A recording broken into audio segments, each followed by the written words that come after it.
प्यारे सज्जनों, धन धन सतगुरु तेरा ही आसरा।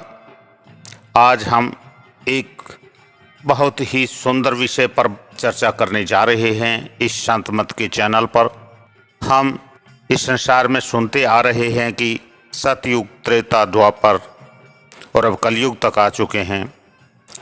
ऋषि मुनि, पीर पैगंबर अपनी ध्यान साधना में इतने लीन हो जाते थे कि हजारों साल तक अपना ध्यान नहीं हटाते थे।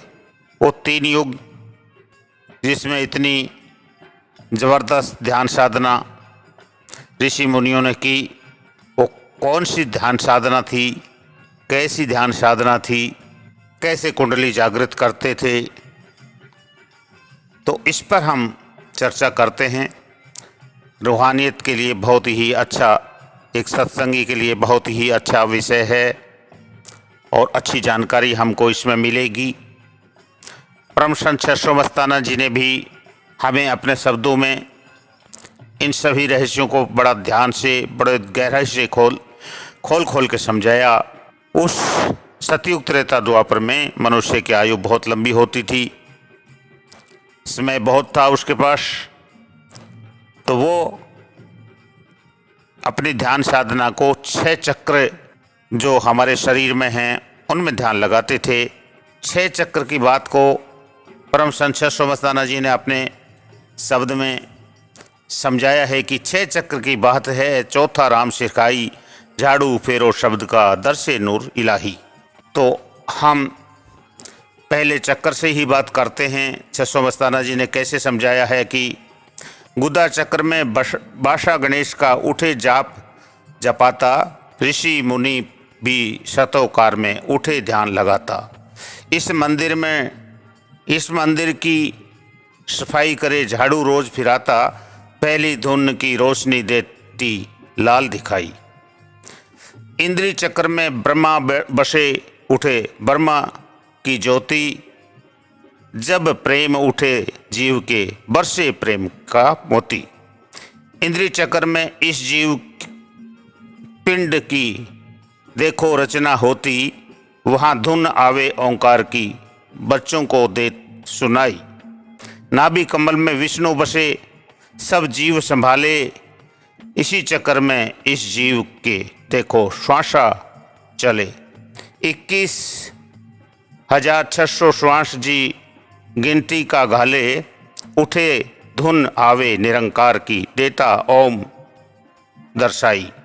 हृदय कमल में शिवजी बसे, उठे अनहद बाजे, इसी चक्कर से इस जीव के देखो तृष्णा जागे। भूख प्यास भी इस जीव की इसी चक्र से आगे लागे, उठे धुन आवे सोहंग शब्द की, परिया नाचन आई।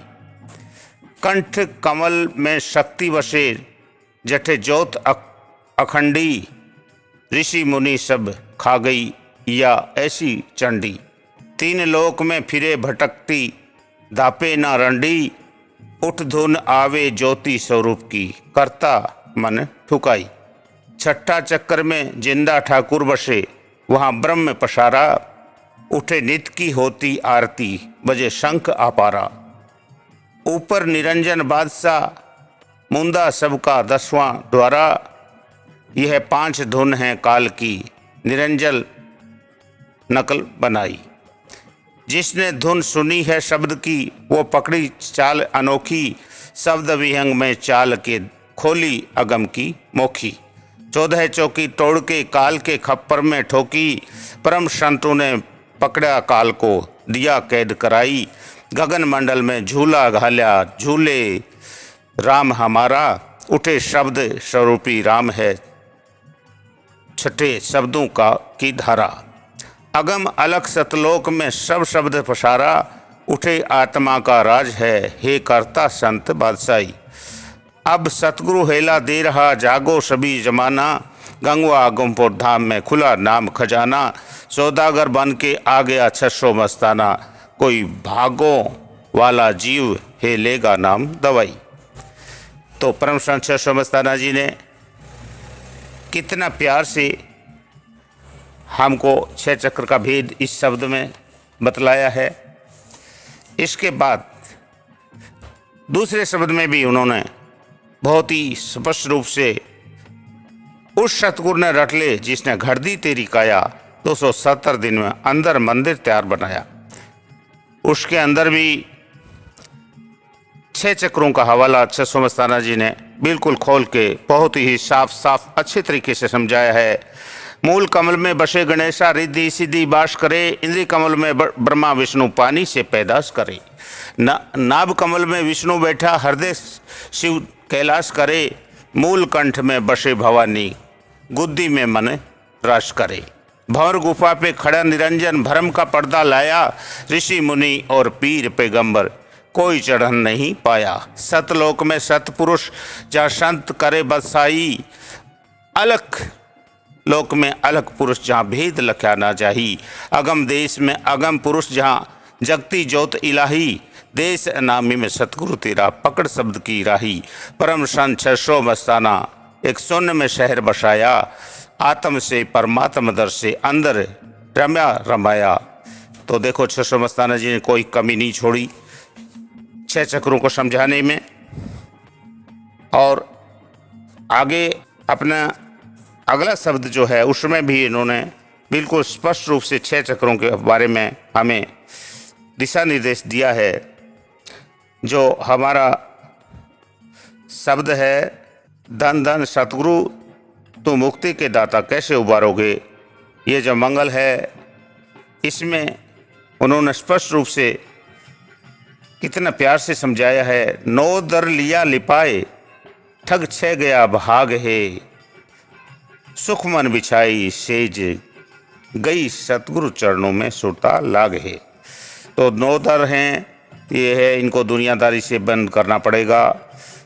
इनसे जो कुछ होता है वो सब नकली है। और ये 6 ठग जो बताए गए हैं 6 चक्रों को 600 मस्ताना जी ने बताया है कि ये 6 चक्र हैं, इनको भी आप अपने इसमें इनसे कुछ नहीं मिलने वाला।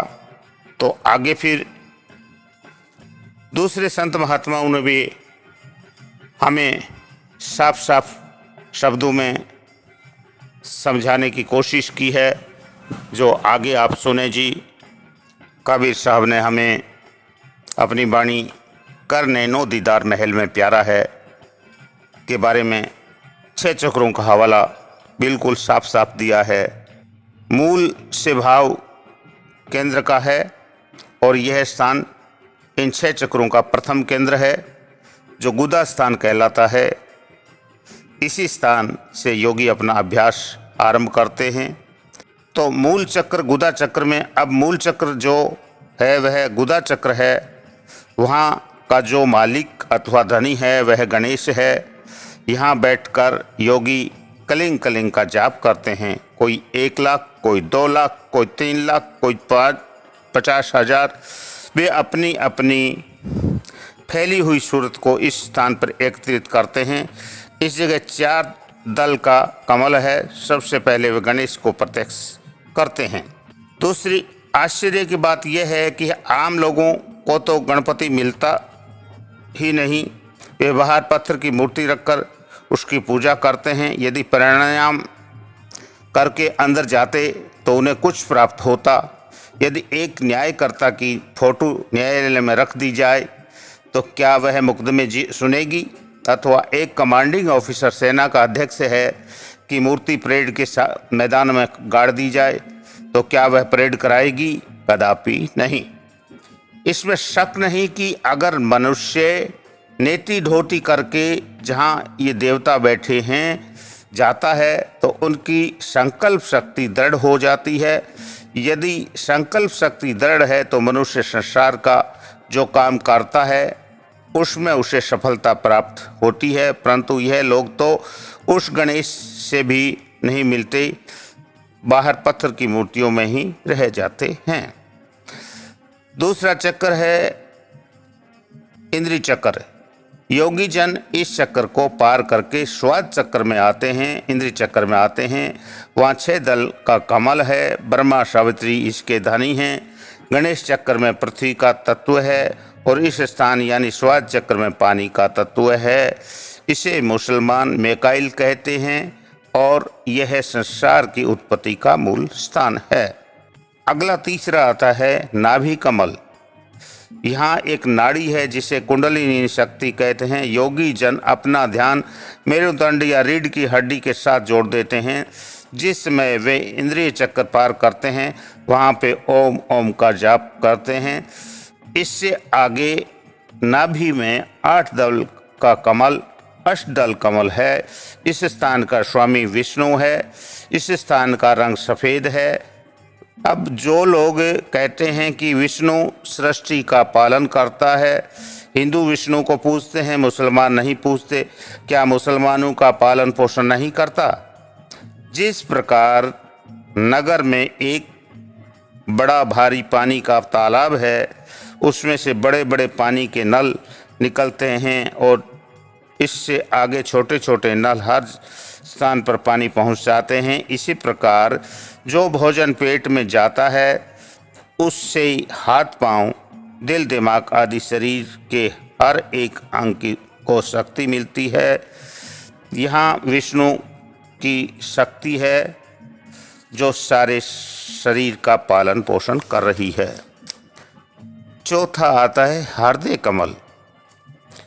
यहाँ बैठकर योगी जन हिरिंग का जाप करते हैं। मनुष्य एक उल्टे वृक्ष के समान है।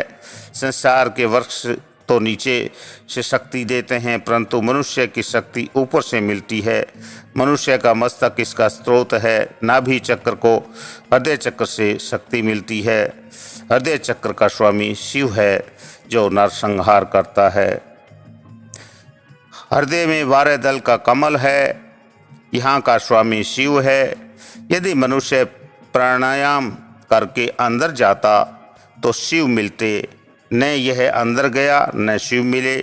यह बाहरी पत्थर का शिव बनाकर पूजने लग गया है।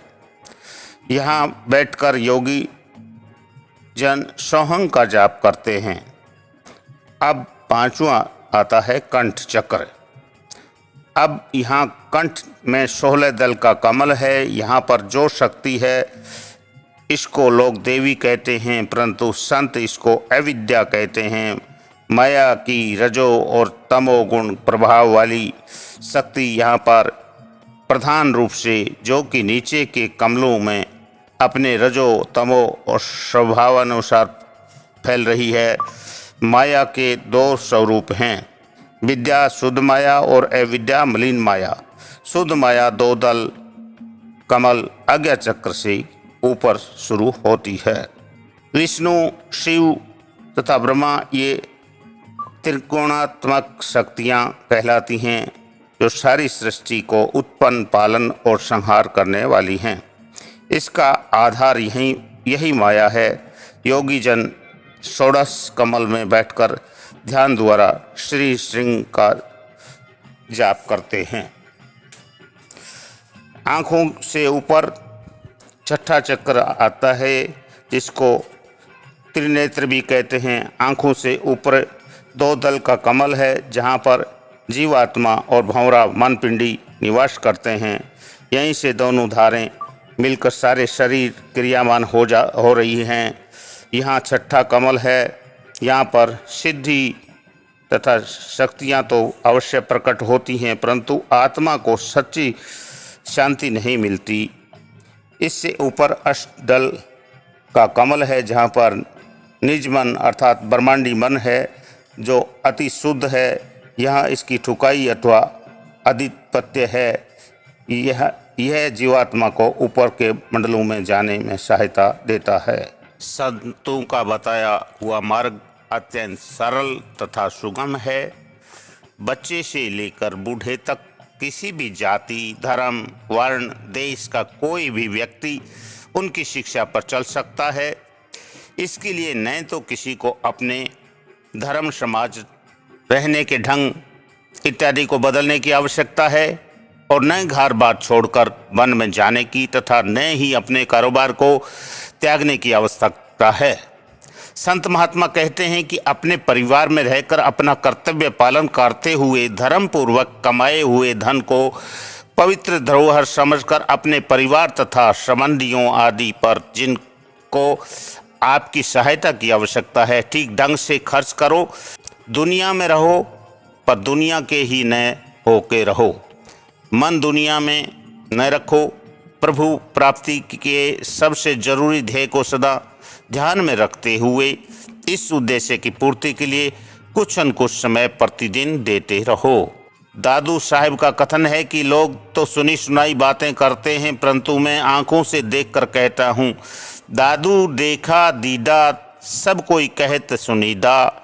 दादू साहब जी का भाव है कि संत परमात्मा को साक्षात देखते हैं। योग, प्राणायाम, मुद्रा तथा बुद्धि से परमात्मा तक नहीं पहुंचा जा सकता। इस विषय में क्या कहा जाए, प्रभु का वर्णन कैसे किया जाए, वह वर्णन से परे है। केवल संत ही उसे जानते हैं कि वह कैसा है। संतों का मार्ग प्राणायाम यानी कि योग, 6 चक्रों का योग अथवा धोती, वष्टि, नेति या मुद्रा नहीं। संत महात्मा 6 निचले चक्रों की साधना में शिष्यों का अमूल्य समय नष्ट नहीं करवाते।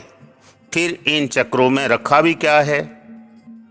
प्रथम अर्थात मूल चक्र में गणेश जी हैं, दूसरे इंद्रिय चक्र में के राजा ब्रह्मा हैं, तीसरे में नाभि चक्र में पालक विष्णु हैं, चौथे चक्र में हृदय चक्र पर संहार करता शिव जी का राज है, पांचवां कंठ चक्र शक्ति के अधीन है। ब्रह्मा विष्णु महेश तीनों इसी से शक्ति प्राप्त करते हैं। छठा चक्र योगियों की अंतिम सर्वोच्च अवस्था यानी शिव नेत्र तीसरा तिल अथवा आज्ञा चक्र कहलाता है। यह दोनों आँखों के ऊपर है। यही स्थान मन तथा आत्मा का निवास स्थान है। यही चेतना, सोच विचार व चिंतन का केंद्र है। यहीं से हमारे शक्ति और हमारे सभी विचार बाहर की ओर जाते हैं। वह परम पिता परमात्मा इन 6 चक्रों से ऊपर 12वें चक्र में है। इसलिए उससे मिलने के लिए हमें आत्मा के निवास स्थान से आगे 6 चक्र और पार करने पड़ते हैं।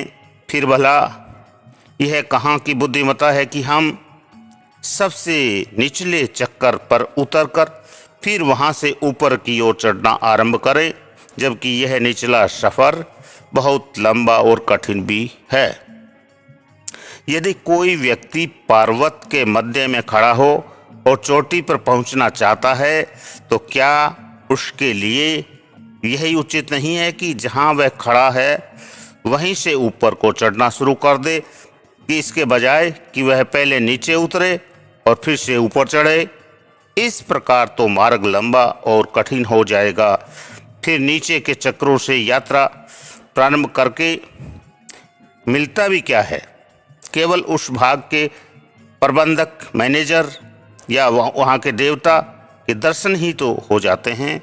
इसके अतिरिक्त इन चक्रों की यात्रा इतनी खतरनाक और कठिन है कि आज कलयुग के वातावरण में के जरा भी अनुकूल नहीं है। प्रत्येक युग में मालिक प्राप्ति का अपना अलग धर्म होता है। कलयुग में सतयुग अथवा त्रेता युग में के साधनों द्वारा सफलता नहीं मिल सकती, क्योंकि उन युगों में मनुष्य की आयु बहुत लंबी होती थी तथा गुजारे के लिए भाग दौड़ न के बराबर थी। जनसंख्या बहुत कम थी। थोड़े ही परिश्रम से धरती से उसकी सारी आवश्यकताएं पूरी हो जाती थी। इसके अलावा उस समय लोगों का स्वास्थ्य भी बहुत अच्छा होता था। लोग ब्रह्मचर्य और सदाचार का पालन करने वाले थे। क्या आज के युवक योग करके, प्राणायाम करके, धोती, नेति, वास्ती तथा कठिन आसनों पर मुद्राओं का अभ्यास कर सकते हैं? यदि कर भी सकें तो इसके लिए बहुत लंबे समय की आवश्यकता है। फिर यह सब कुछ कर करा के भी पहुँचे कहाँ? अधिक से अधिक तीसरे तिल तक, इससे परे नहीं मित्रों, हम रेलों, मोटरों, हवाई जहाज़ों के युग में रह रहे हैं। हमें यातायात के पुराने साधनों के साथ बंधे नहीं रहना चाहिए। संतों का मार्ग सूरत शब्द योग है। मुसलमान संत इस मार्ग को सुल्तानुल अजकार सब मार्गों का राजा अर्थात सबसे ऊंचा मार्ग कहते हैं। उपनिषद में इसे अनहद मार्ग कहते हैं। वहाँ मार्ग सर्वश्रेष्ठ तथा प्राकृतिक और हानि रहित है। इसमें घर बार छोड़कर सन्यासी होने भी आवश्यक नहीं है और न ही वेश बदलने की आवश्यकता, केवल इतनी है कि अपने सभी कार्य पहले की तरह करते हुए प्रतिदिन भजन सुमरण के लिए भी कुछ समय निकाला जाए, क्योंकि मनुष्य जीवन का ध्येय ही प्रभु प्राप्ति है। सतगुरु से नामदान देते समय हमें भजन सुमरण की विधि सिखला देते हैं। वे हमें शरीर के 9 द्वारों से व्रती को समेटकर 10 द्वारों वाले उस महल में प्रवेश करके तीसरे तिल पर आने की युक्ति दे देते हैं। तीसरे तिल पर दिन रात शब्द गूंज रहा है। वह मीठे से मीठी, सुरीली से सुरीली आवाज़ सीधी प्रभु के निज घर से आ रही है। सतगुरु की शिक्षा पर चलते हुए अपने आप को इस दिव्य धुन के साथ जोड़कर हम भी उस शब्द के मूल स्रोत पर पहुंच जाएंगे जहां से यह ध्वनि उठ रही है। यही संतों की शिक्षा का सार है। कोई बिरले भाग्यवान जीव ही सच्चे सतगुरु की शरण में आ सकते हैं। यद्यपि ये साधन अति सुगम और सरल हैं, परंतु प्रश्न किया जाता है कि डॉक्टरों ने हजारों शरीरों की चीरफाड़ की है, ऑपरेशन किया है, परंतु किसी को भी कभी किसी के अंदर ब्रह्मांड या सचखंड नहीं मिला। इसका उत्तर यह है कि ये सूक्ष्म वस्तुएं न तो डॉक्टरों तथा वैज्ञानिकों के यंत्रों द्वारा मिल सकती हैं, न ही जड़ इंद्रियों द्वारा इनको महसूस किया जा सकता है। ये तो मन के पर्दे के पीछे छिपी हुई हैं। जब हम आध्यात्मिक अभ्यास द्वारा पवित्र हो जाते हैं और गुरु के बताए उपदेश पर चलकर मन का पर्दा हटा देते हैं, तभी हम मालिक का दर्शन कर सकते हैं, प्रभु का दर्शन कर सकते हैं।